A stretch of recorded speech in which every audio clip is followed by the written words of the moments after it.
In this lesson, we will learn how to use a linear array.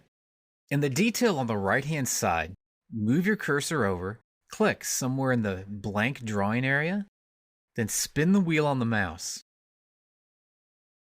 Down in this area of the detail, move your cursor up and highlight on the channel. If for some reason you can't see the channel, then underneath the View tab, select on Thin Lines.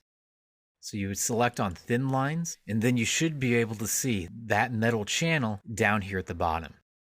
Click on the channel. Now we will use the array command to make copies of this object, in this case, straight up. So to do this, I'm zooming out so that I can see things a little better, and I zoomed out by just spinning the wheel on the mouse. Now I will move my cursor up and select on the array command. There are actually two different kinds of arrays that we can use. One is called linear, and the other is called radial. Linear does an array in a straight line. Radial either does an array around an arc or in a complete circle.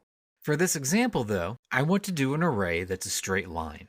For the number, that's how many of these objects need to exist. 2 is fine.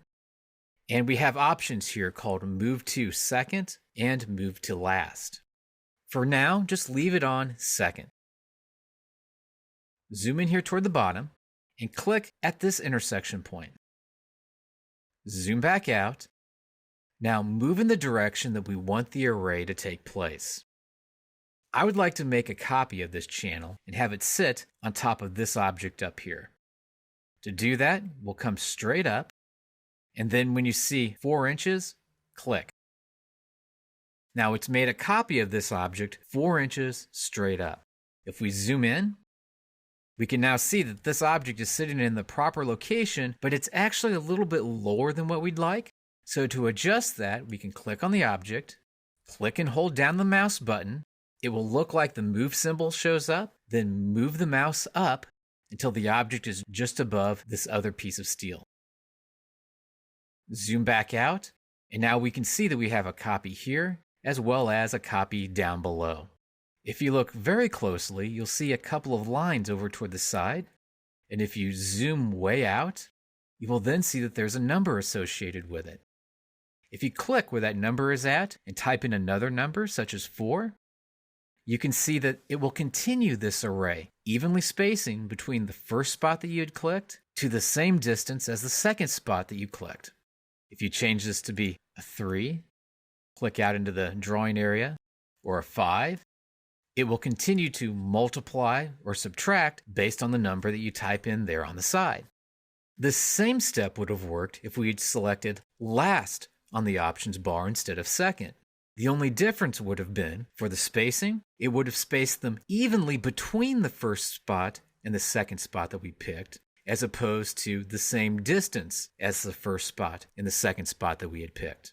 For this example, though, we only need 2 of them, so we can change that number to be 2.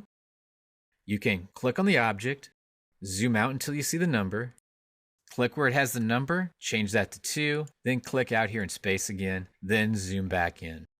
Now, if you no longer want to have that physical relationship between the first object and the second object, you can select on the object that you made the copy of, then come up here to Ungroup, and now that relationship will no longer take place. You will no longer be able to array them, make multiple 1s based off of that first array that you did. If you click out here in the drawing area and zoom back, you can now see that we have 2 of them, an object here, just like the other detail has an object here and an object here. You also could have used the copy command, selected on the one object, copied it up, but for this instance we just chose to use the array command.